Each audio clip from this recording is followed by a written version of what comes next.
Bonjour et bienvenue dans l'entretien de France 24. Entretien aujourd'hui avec Pascal Orsier, géographe et co-auteur du Dictionnaire des conflits. Bonjour et merci d'être avec moi. Vous êtes l'un des contributeurs de ce Dictionnaire des conflits, un sujet qui est toujours dans l'actualité. En ce moment, on parle beaucoup de la Corée du Nord. Vous êtes l'auteur de l'article sur les conflits gelés. Est-ce que la Corée du Nord, c'est un conflit qui est en plein dégel actuellement ? C'est difficile à dire, ce conflit a connu des phases de dégel et des phases au contraire de relance. Difficile à dire si ce que l'on observe aujourd'hui est signe de dégel ou au contraire, est-ce que cela va prolonger la situation qui prévaut depuis 1953, suite à l'armistice qui avait été signé après la guerre de Corée. Alors vous parlez de conflits gelés, à propos des conflits gelés, vous parlez souvent d'un conflit qui dépasse les entités qui sont impliquées dans ce conflit. Est-ce qu'aujourd'hui il y a un déplacement des forces internationales qui fait que le conflit en Corée du Nord évolue ? Évidemment, derrière ce conflit, il y a les deux acteurs directs, la Corée du Nord et la Corée du Sud, mais bien sûr, dès le départ, il y a d'autres acteurs qui sont derrière. Il y avait l'URSS d'un côté et les États-Unis de l'autre. Aujourd'hui, c'est la Chine qui a pris le relais d'une certaine manière de l'URSS. Et si le conflit perdure, on peut également s'interroger sur les raisons qui peuvent expliquer que ce conflit ne trouve pas de résolution. Et si on réfléchit un petit peu, on peut se demander qui réellement aurait aujourd'hui intérêt à ce qu'il soit résolu. Les États-Unis ? Ce conflit leur permet concrètement de justifier le maintien de troupes importantes dans la région, que ce soit au Japon, en Corée du Sud, et également de maintenir une présence navale importante en mer de Chine. La Chine, de son côté, utilise la crise coréenne pour jouer dans les négociations internationales, éventuellement peser dans des mesures qui pourraient être prises à l'encontre de Pyongyang. On peut se demander si le Japon aussi aurait réellement intérêt à ce que la Corée du Nord se normalise, puisqu'il devrait à ce moment-là faire face à, je dirais, une Corée réunifiée, donc plus forte, et qui ferait valoir ses droits, notamment sur des questions mémorielles sensibles qui touchent à la Seconde Guerre mondiale et au Japon. Et on peut se demander aussi si la Corée du Sud elle-même aurait réellement intérêt à une réunification. Quand on pense au coût qu'a représenté la réunification allemande, est-ce qu'aujourd'hui les Coréens seraient prêts à renoncer à leur niveau de vie, à leur prospérité, pour financer la reconstruction du Nord? On peut peut-être en douter. Et à la limite, la seule puissance régionale qui aujourd'hui pourrait trouver un intérêt à la réunification de la Corée, ce serait peut-être la Russie, qui pourrait voir dans une Corée du Nord démocratisée un nouveau partenaire économique avec lesquels relancer des échanges.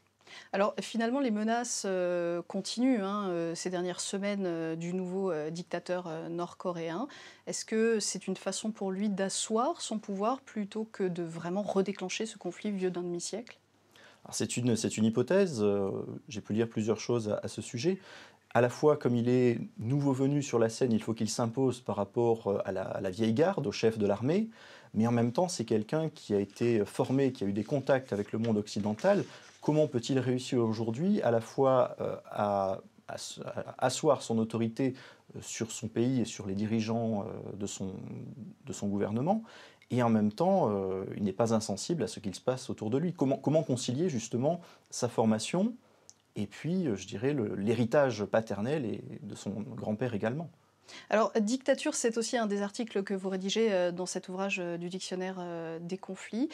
Vous dites que la dictature est source de conflits, en tout cas vous vous posez la question. Alors oui, on peut se demander s'il y a une prédisposition des dictatures à être génératrices de conflits. Donc, ce que je dis concrètement dans cet article, c'est qu'il a existé des dictatures qui ont été stabilisatrices pour un pays. Pendant plusieurs décennies, avoir un dictateur à la tête d'un pays, ça permet d'assurer une forme de continuité et le dictateur n'a pas forcément des intentions belliqueuses à l'intention de ses voisins, alors qu'à l'opposé, on peut voir dans la démocratie et son déroulement normal un facteur d'instabilité, puisque chaque élection peut décider à ce moment-là d'une réorientation de certains choix politiques. Ce que je dis en substance dans l'article, c'est que une dictature peut être source d'instabilité à partir du moment où elle mène une politique belliciste, où elle a des ambitions territoriales. Généralement, ça lui est fatal. C'est ce qui s'est passé avec la dictature argentine à l'issue de la guerre des Malouines, dictature qui a donc chuté en 1983. Un petit peu la même chose pour la dictature des colonels en Grèce, après la guerre à Chypre en 1974. Donc c'est un phénomène que l'on peut observer. Après, de là à le généraliser, il faudrait sans doute faire ça avec prudence. Alors, dictateur, c'est un terme dont on a beaucoup entendu parler pendant le printemps arabe. C'est un adjectif qui a été apposé à des personnes comme Ben Ali en Tunisie ou Hosni Moubarak en Égypte, des gens qui, avant cela, étaient considérés comme des présidents. Est-ce qu'on devient dictateur au moment de la chute? Alors là, je pense qu'à ce moment-là, le dictateur passe au jugement de l'histoire. À la fois, il y a le moment réellement de la chute, et puis l'histoire est quelque chose, bien sûr, qui se construit, qui est réévalué au fil du temps, à mesure qu'on porte un regard critique sur telle ou telle période. Puis il y a des sources auxquelles on n'a pas accès dès le départ et qui vont être ouvertes petit à petit. Donc c'est une notion, est-ce qu'on peut qualifier aujourd'hui de dictateur une personne en place quand elle se considère ou qu'elle est globalement considérée comme plutôt un président? C'est un terme très délicat, je pense, à utiliser avec précaution. Au printemps 2011, on a vu aussi l'arrestation de Laurent Gbagbo en Côte d'Ivoire. Laurent Gbagbo, l'ancien président ivoirien qui est aujourd'hui devant la Cour pénale internationale. Est-ce que cette délocalisation de la justice, cette internationalisation de la justice permet de résoudre plus facilement les conflits?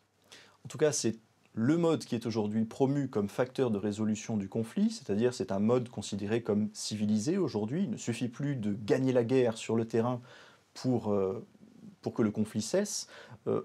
Aujourd'hui, c'est considéré comme la voie normale de résolution d'un conflit. On l'a vu en Côte d'Ivoire, le processus est en cours. On l'a vu au Libéria avec le jugement concernant Charles Taylor. Ça a été également le cas au Rwanda, ça a été le cas à différentes occasions auparavant, les guerres en Yougoslavie. Aujourd'hui, c'est la solution considérée comme normale, mais qui est loin d'être généralisée. Est-ce que justement cette Cour pénale internationale fait réfléchir des belligérants? Est-ce que depuis qu'elle est en place, on assiste peut-être à moins de conflits, en tout cas des conflits moins violents? Est-ce qu'il y a un effet Cour pénale internationale sur les conflits? Alors c'est difficile à dire. Dans certains cas, sans doute, ça peut faire réfléchir.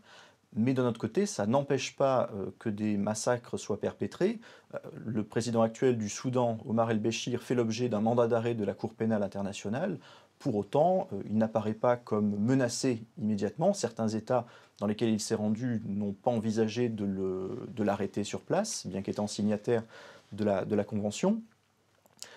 Après, tout dépend, je pense qu'il y a une génération de dictateurs qui potentiellement est exposée. Sans doute qu'il existe aussi d'autres moyens pour eux d'échapper à cette justice. Très souvent, avant qu'elle se mette en place, il y a beaucoup de temps qui passe. C'est ce qui s'est passé d'une certaine manière avec le général Pinochet. C'est évidemment, il y a toujours le facteur temps qui intervient dans la question du jugement. Est-ce qu'aujourd'hui, dans le monde, il y a de plus en plus de conflits qui ne connaissent pas de fin? Je pense à l'Irak, à l'Afghanistan. Ce sont des conflits qui n'ont pas réellement... On ne sait pas quand est-ce qu'ils se terminent. Fin 2014, les troupes étrangères devront avoir quitté l'Afghanistan. Pour autant, ce n'est pas vraiment la fin de cette guerre. Oui, parce qu'on est passé dans une autre dimension de la guerre. On n'est plus dans la guerre conventionnelle telle qu'elle se pratiquait auparavant, qui répondait à des codes, qui opposaient deux armées nationales clairement identifiées. Aujourd'hui, on est davantage dans des configurations différentes, avec une armée régulière d'un côté, mais des groupes qui ne répondent pas à la définition du soldat, qui sont organisés différemment, qui ont des modes d'intervention très différents, et face auxquels, finalement, la justice ordinaire ne dispose pas toujours d'outils adéquats. Ce qui justifie d'ailleurs, d'une certaine manière, pour les Américains, le maintien de Guantanamo. Comment qualifier ces soldats qui n'en sont pas vraiment d'un point de vue juridique, et en même temps, de quelle justice doivent-ils relever? Ça a été le cas aussi au Mali, hein. On a vu l'armée française avancer, et puis finalement, il y a eu aussi une guerre de guérilla à Gao, pourtant libérée par l'armée. Le Mali fait partie aussi de ces guerres un petit peu difficiles à définir et un petit peu difficiles à mener. Oui, tout à fait, puisque ces groupes islamistes qui sont pourchassés ne sont pas une armée régulière. Comment peuvent-ils être considérés sur le plan de la loi? S'agit-il simplement de terroristes? S'agit-il de... Alors, eux se qualifient éventuellement de résistants, mais ce n'est pas un statut juridique. C'est une guerre sûrement sur la longue durée. Pour gagner la guerre, il ne suffit pas de gagner le terrain, il faut aussi gagner les cœurs et également mettre en place une forme de résolution qui passe par des aspects de réconciliation nationale, thème très important dans la résolution des conflits contemporains, et également une réintégration dans le champ politique des combattants. Donc que ces combattants passent du statut de combattants armés à ceux de militants et de personnel politique. Et on a vu aussi une espèce d'internationalisation de ces conflits imbriqués les uns dans les autres au printemps arabe, puisque, vous le dites, la Libye a directement conduit à l'armement des Touaregs dans le nord du Mali. Oui, et certains analystes, je pense, avaient mis en garde contre ces débordements, puisqu'en effet, Kadhafi, qui tenait le pays d'une main de fer depuis plusieurs décennies, avait recruté en masse des Touaregs qui avaient été victimes des différentes politiques menées tant au Niger qu'au Mali. Ils étaient toujours en marge, ils avaient mené plusieurs guerres pour essayer de faire valoir leurs droits, sans succès. Kadhafi les avait recrutés parmi ses miliciens. Une fois Kadhafi disparu, ces hommes qui avaient reçu des entraînements pour se battre, et c'était leur métier, se trouvaient sans employeur, donc sont rentrés dans leur pays d'origine, et en même temps, avec la chute de Kadhafi, tous les arsenaux libyens ont été largement pillés, et il y a eu une reprise de la circulation d'armements lourds ou plus ou moins légers en direction des régions du sud. Les Touaregs, sachant se battre et disposant de l'armement, étant rentrés chez eux, c'est directement la conséquence de la chute du régime libyen qui a entraîné donc la proclamation de l'indépendance de l'Azawad et le recul de l'armée malienne vers le sud. Merci beaucoup Pascal Orsier donc pour tous ces éclairages que l'on retrouve dans ce livre, ce dictionnaire des conflits. C'était l'entretien de France 24. Restez avec nous, l'information continue.